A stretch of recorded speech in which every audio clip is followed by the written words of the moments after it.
So this is one of those shows where I gotta just kind of say two things at the top. One, it's one of those times where I'm gonna ask you to please feed the algorithm gods, like, comment on the video in relation to the story, and definitely share the hell out of it. The last thing we talk about today especially is something that could get this entire show suppressed, and I think it's important that we get it out to as many people. And two, what I would ask is with that final story, please watch the entire piece, including my opinion and kind of takeaway at the end. I know that it is going to alienate some people, but it is far more important to me that I don't promote a false equivalency out of fear that some might see me as biased. You know, sometimes I've looked back and I've definitely been guilty of that in the past, but hey, growth. But yeah, with that said, let's just jump into it at first with the lighter stuff. And the first thing that we're going to talk about today is what I believe has to be one of the final updates with the David Dobrik, Jeff Wittek situation. And there, if you don't remember, Dobrick, in an attempt to make some sort of vlog, accidentally slammed Wittek into a metal excavator and nearly killed Wittek. It left him severely injured. He thought he was going to lose his eye for a bit. And well, of course, with this story, as well as previous scandals, the court of public opinion kind of got involved. David Dobrik losing a lot of sponsorships, having to step down from his company. There was also this lingering question of, will Jeff Wittek sue David Dobrik? Because, I mean, Dobrick was in the wrong here. And what we learned here is that Jeff Wittek is not and will not be suing David Dobrik. With Wittek saying in a live stream that his doctor brought up the possibility of suing, and he said, I was like, no, like, that never crossed my mind. Like, what we were doing was dumb, and I'm dumb for putting my life in David's hands, and what David did was dumb.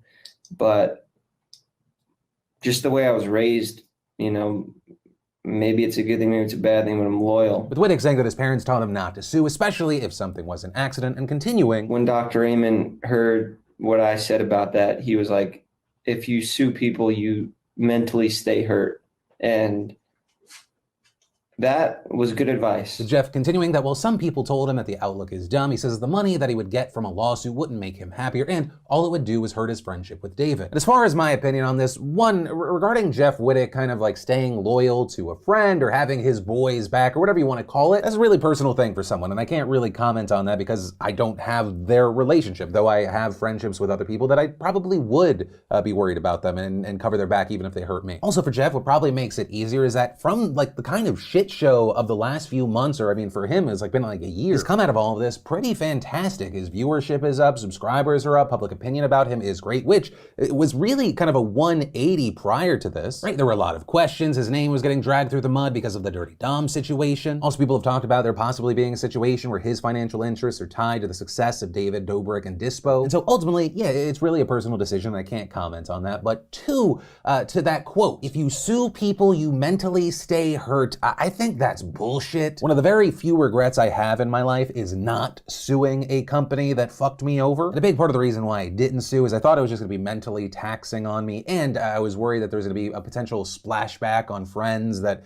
I don't know, I thought it might alienate some people. But that said, really the main takeaway from this story is David Dobrik is actually one of the luckiest motherfuckers on the planet, and I really hope that he learns something from everything that happened over the last few months and he doesn't just see himself as the victim of the situation. But yeah, like with all things, time will tell. Then we had organizers of New York City's Pride Parade saying that they're banning law enforcement from participating in their events and reducing police presence on scene, saying in a statement, New York City Pride seeks to create safer spaces for the LGBTQIA+ and BIPOC communities at a time when violence against marginalized groups, specifically BIPOC and trans communities, has continued to escalate, and adding the sense of safety that law enforcement is meant to provide could instead be threatening and at times dangerous, with that ban reportedly set to last until 2025 when police participation will be reviewed further. And on top of that, organizers are also seeking to keep on-duty officers a block away from their celebrations, and saying that with this, instead of using the NYPD for security and first response, organizers will reallocate those services to trained private security community leaders and volunteers, and adding that they will only use the NYPD in absolutely necessary situations and as mandated by city officials. And with all this, you had the Gay Officers Action League, which advocates for LGBTQ+ officers in New York, calling the move shameful and saying Heritage Pride is well aware that the city would not allow a large-scale event to occur without police presence. So the response to activist pressure is to take the low road by preventing their fellow community members from celebrating their identities and honoring the shared legacy of the Stonewall riots. And meanwhile, you had a spokesperson for the NYPD saying, our annual work to ensure a safe, enjoyable Pride season has been increasingly embraced by by its participants. The idea of officers being excluded is disheartening and runs counter to our shared values of inclusion and tolerance. That said, we'll still be there to ensure traffic safety and good order during this huge, complex event. And then, in what could prove to be massive, we should talk about the Supreme Court announcing this morning that it will consider a pivotal challenge that could potentially gut Roe v. Wade. Right, because this notably is the first abortion case that the court's 6-3 conservative majority will hear. And as far as the specifics, the case in question centers around a 2018 law passed by Mississippi's conservative legislature that banned most abortions after 15 weeks of pregnancy, with exceptions for severe fetal abnormality, but not with instances of rape or incest. Following this, Mississippi's only abortion clinic sued, arguing that the law was unconstitutional under Roe, as well as the 1992 decision Planned Parenthood v. Casey. Right, in those cases, the court ruled and subsequently reaffirmed that states could not ban abortion before the fetus can live outside the womb, which is generally around 24 to 28 weeks. That led to both the district judge and a panel of the U.S. Court of Appeals for the Fifth Circuit agreeing and striking down the case. The state then appealed to the Supreme Court, arguing that the sole clinic only provided abortions at up to 16 weeks, so few women were affected. And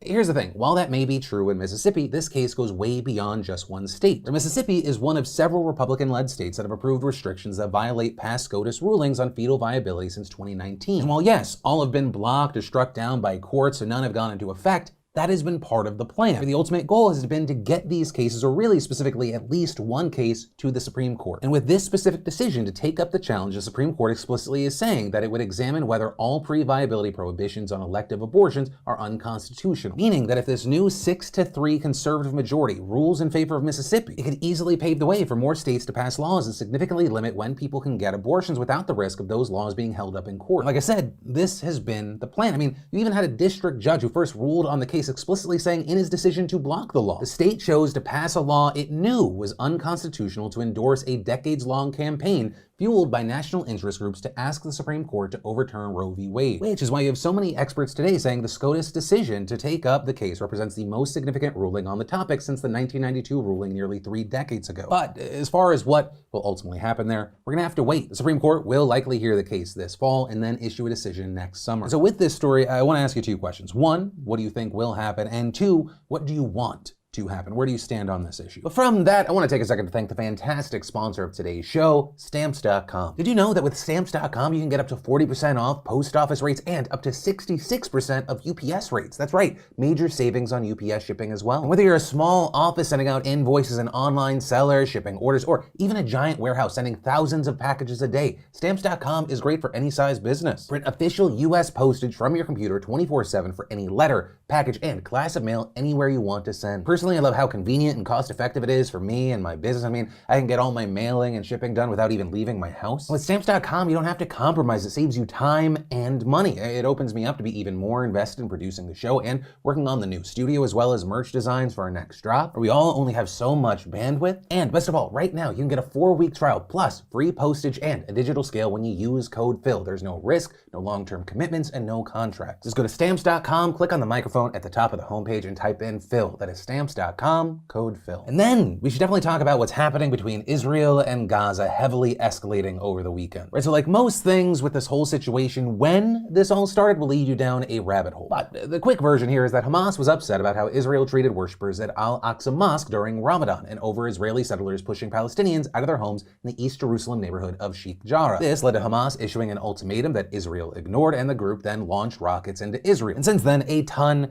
has happened, and unfortunately I cannot cover everything, but we are going to cover some of the biggest headlines here. First and foremost, over the last week, at least 1,300 Palestinians in Gaza have been injured, 200 killed, including more than 50 children. As a matter of fact, nearly 1 out of every 4 deaths happened on Sunday when a tunnel used by Hamas was targeted by Israel and collapsed, destroying the housing above it. Reportedly, Hamas's tunnels extend for hundreds of miles, are well built, and are used as defensive structures, with Israel reportedly targeting them with airstrikes and using ground forces to collapse them at strategic points. And in a statement around this, you had the Israeli military saying that Hamas intentionally locates its terrorist infrastructure under civilian houses, exposing them to danger. But after the buildings collapsed, Israel said that it would re-examine how it destroys the tunnels to try and prevent such casualties. And notably, the claim that Hamas hides its military assets among civilian infrastructure is not new. Hamas has been long accused of doing it throughout history, and it is actually often true. But at the same time, Israel very much prioritizes targeting Hamas's offensive capabilities over nearly everything else, with it also claiming that it lets residents of the area know it's about to be targeted so they can evacuate. But that doesn't seem to always actually happen. It still leaves many residents without a home, helping helping Gaza to be one of the most impoverished areas of the world. Also, I mean, another similar story we saw is that Israel targeted and bombed Al Jazeera's headquarters in Gaza on Saturday. Notably, the building is, or I guess rather was, also used by the Associated Press and other outlets. And here, you also have Israel claiming that the building was used to house Hamas military assets and that they gave advance warning to allow people to evacuate. Unfortunately, that strike did not lead to any casualties, but either way, that attack drew widespread condemnation worldwide. You had people like Gary Pruitt, the Associated Press president, saying, "The world will know less about what is happening in Gaza because of what transpired today," with him also demanding that Israel actually provide proof that Hamas was using the building for military assets. Going on to say, "We have no indication Hamas was in the building or active in the building. This is something we actively check to the best of our ability. We would never knowingly put our journalists at risk." This bombing has also caused Reporters Without Borders to issue a statement calling on the International Criminal Court to investigate, with its Secretary General adding that deliberately targeting media outlets constitutes a war crime. Also, in addition to what's happening there, the attacks and death toll have not only been happening in Gaza. To date, reportedly nearly 3,000 rockets have been fired at Israel, though many of those have been destroyed by Israel's Iron Dome defense system, but some have also hit targets, leading to at least 10 Israeli deaths. And while all of that is happening, Israel is experiencing some of its worst sectarian violence in years. Throughout the country, Israelis and Palestinians have clashed on the streets, leading to stores being vandalized, many injuries, including what can really only be described as lynchings. One of the disturbing trends with all of this, beyond like the general violence, is that when this is happening, when it's Israelis doing it, the police are often recorded helping them out, leading to a disturbing balance of power that mirrors the ongoing military conflict. To be fair, this violence is often done by small segments of society. For example, in Israel, it is most often by ultra-radical Jewish settlers who help push this conflict to where it is by pushing Palestinians out of their homes in Sheikh Jarrah. Now, as far as the international response across the world, leaders have called for the fighting to stop, with the United Nations trying to issue a joint statement calling for an immediate ceasefire. But actually, the United States has blocked that at least 3 times by using our position on the Security Council. And actually, looking at the US's stance even further, President Joe Biden made it clear in phone calls with Prime Minister Benjamin Netanyahu and President Mahmoud Abbas that the US supports Israel's right to defend itself from Hamas's rocket attacks, with Abbas pushing back against Biden, apparently asking him to intervene and put an end to what he referred to as Israeli attacks on Palestinian people everywhere, with the White House yesterday emphasizing that it was still committed to a 2-state solution. Also, around the world, there have been large protests in support of either side. While most of the protests have been peaceful, some have led to actions that worried officials. One pro-Israel event in Toronto led to demonstrators getting assaulted. In Germany, for example, one protest led to Israel's flag being burned, causing the foreign minister to condemn the acts, also tweeting out on Friday that those who burned the flags also burned the values of our basic law. And while with this situation, we kind of have to wait to see what's going to happen next, the one thing we know will happen is that the death toll will continue to rise. You have Israel sending more and more ground troops to the region, both sides vowing to continue fighting. But actually, where I'm going to end this story is with a different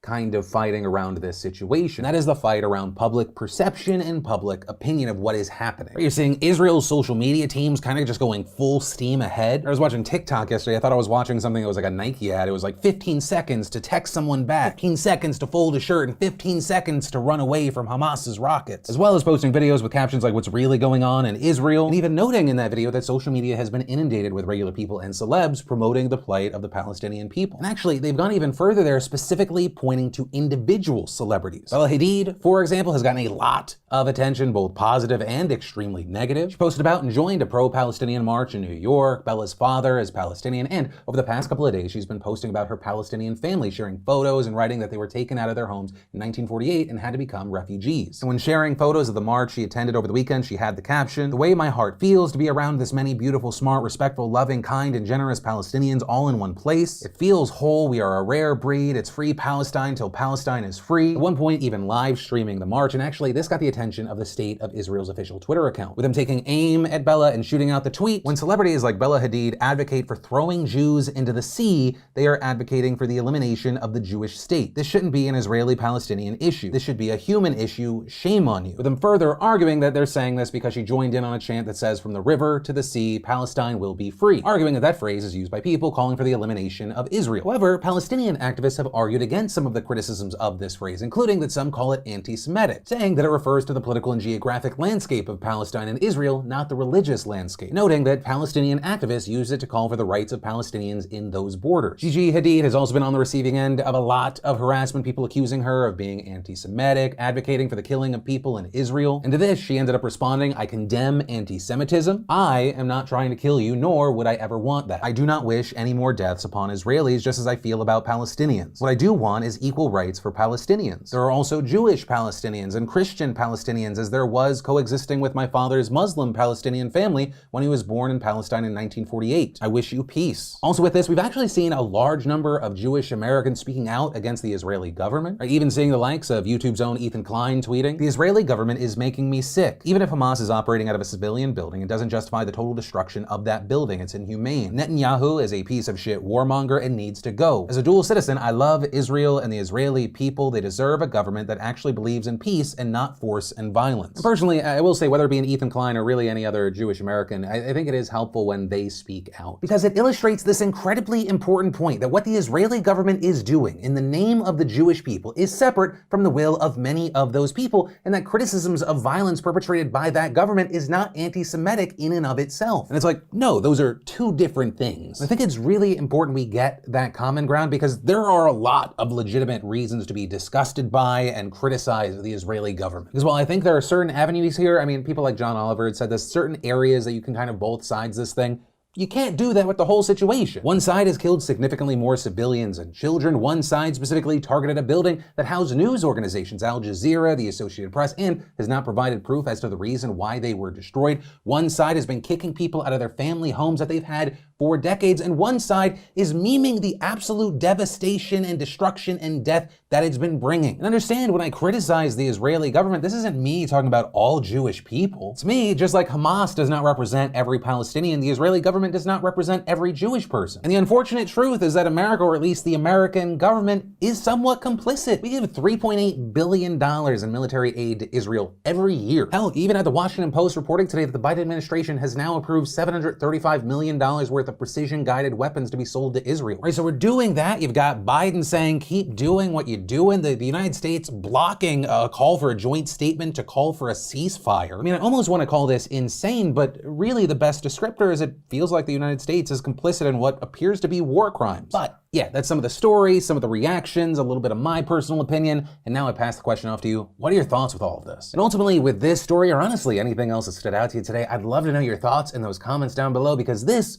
is the end of the show. As always, a massive thank you for watching, liking, subscribing, all the good stuff. If you're looking forward to watching it covered right here. But with that said, of course, as always, my name's Philip DeFranco. You've just been filled in. I love yo faces, and I'll see you tomorrow.